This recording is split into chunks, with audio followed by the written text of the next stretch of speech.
Hi everyone, my name is David White and I'm the Content Marketing Director here at Connected Free. Today I want to do a really quick vlog on how to KPI your international PR campaigns or international link building campaigns.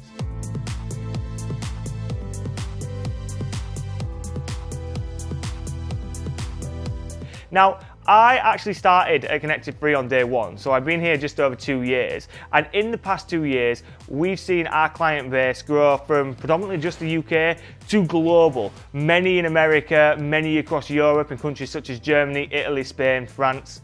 And that has allowed me to have the opportunity to build an international PR team and to see and gather information on how to KPI campaigns from numerous countries. And I want to talk to you about that today. When we are KPI'ing the campaign here at Connected Free, predominantly the KPI is links. There is always other kind of KPIs as well. So some clients will want, social shares, social following, traffic to the site, rankings. But a lot of the time, clients will come to us with the main KPI of backlinks. Now, if you're running an international PR campaign, you're going to want to make sure that the KPI that you set is realistic and that it is achievable. And that's what I want to kind of discuss in a little bit more detail. Now, the first thing to note is that when people run a PR campaign or an international PR campaign that focuses on more than one country, what they often kind of get mistaken is that the content that they produce in one country will work in them all. On occasions, that is very true, but it's not always correct. You have to take into consideration, different cultural differences, time zone differences, language barriers, and we might have to adapt the piece of content that we're working with to tailor the content of the country, should I say, that we're targeting. The second point that people often get mistaken with is that when they are KPIing their campaigns from a link building perspective, they'll set the same KPI in every country. And again, that's not always, in my experience, the right way to do it. And if you think about it, it actually kind of makes sense. If you're targeting a country with less journalists and less sites, then links are naturally going to be harder to come by, and therefore maybe your KPI needs to be a bit lower. But it works completely in the other way as well. If the site that you're targeting, Spain, Portugal, Germany as an example, have more journalists and more sites, then maybe your KPI needs to be a little bit bigger because links will be easier to get because there's more opportunity to gain links. So the first thing that I want to do is talk about the number of sites and the number of journalists in each country. Now, I've created a blog that I wrote a couple of weeks ago, which we'll link in the description and throw a link up on this video. And in that blog, there is an interactive map, which shows Europe. I'm expanding it to other areas soon, but at the moment, it's just kind of European countries. Now, if you hover over the countries that you're wanting to target, the interactive map will show you the number of journalists and the number of sites in that country. Now, it doesn't break down the specifics, it just says the overall number of journalists and sites.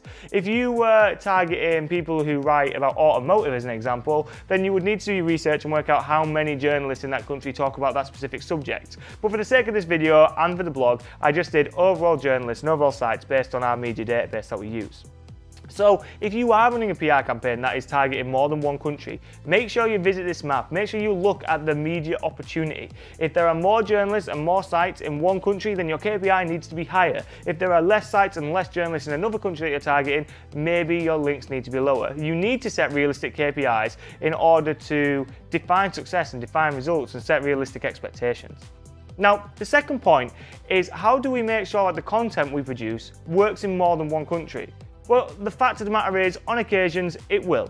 On occasions, you can produce a content in the French region and then it could work in Germany, in Poland, or wherever else that you're targeting.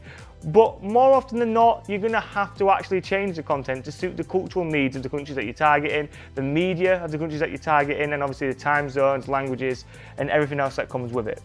Now, the best way I can explain to do this is, before you run a PR campaign, make sure that you visit the digital news report. Now, I'm going to put up a link right here, or Rich, our editor, will put up a link right here.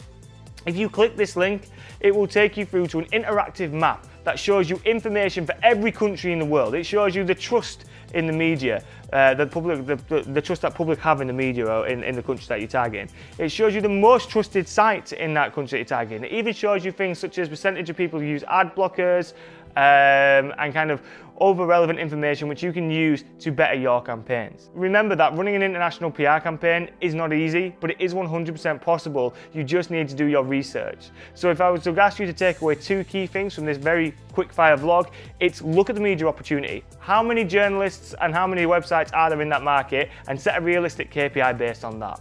The second point is visit reports like I've just shown you a minute ago and understand what it is that people like and dislike, understand the sites that people are reading, understand the trust in the media, and make sure that you take all that information, you put it into your campaign, and then you tailor your press releases, your outreach emails, your outreach phone calls, whatever it is, per different market in order to get success in each individual territory.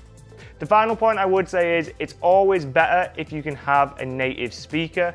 Don't get me wrong, I see loads of agencies out there that can build links in Poland, Germany, etc., and they don't have the speakers. That's because they send the press release out and hopefully it will stick, and that on occasions does work.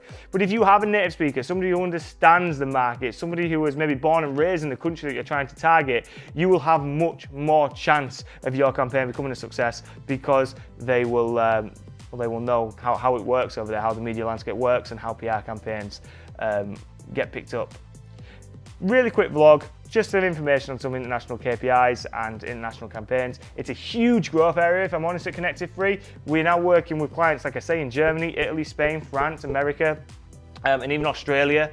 And it's just been a huge kind of learning curve for me. And I want to start sharing them learnings more with you over my social channels, over these vlogs. But obviously, if you have any questions, please reach out to me. Please reach out to Connected Free. I'll be more than happy to answer them. But international PR is a hugely exciting area for me personally, and obviously for the business. And like I say, I will try share as much of information as I can as I go through this learning with you. Thank you again for listening, and take care.